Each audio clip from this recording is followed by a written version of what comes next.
अस्सलामु अलैकुम वरहमतुल्लाहि वबरकातुहू। एक ज़रूरी मसाइल आप ज़रूर सुने। अगर आप नापाक है, रात को सो रहे हैं, आप नापाक है और सहरी का वक्त हो गया है, अभी आप इतना बजे उठे कि आपको अगर आप गुस्ल करेंगे तो सहरी नहीं खा पाएंगे। तो इस हालत में आप क्या करें? क्या पहले गुस्ल करेंगे?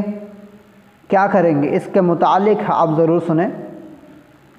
उलमा इकराम की इसमें राय है, मुफ्तियान इकराम की इसमें फ़तवा है कि अगर आप नापाक है और अगर आपको गुस्ल करते करते खाना नहीं खा पाएंगे तो पहले आप खाना खा लें, रोज़ा रख लें। लेकिन नमाज के लिए जब जाएंगे, फजर की जब नमाज़ पढ़ने जाएंगे तो आप गुस्ल करके नमाज़ पढ़ लिया करें, क्योंकि सहरी से और गुस्ल से इतना ताल्लुकात नहीं है।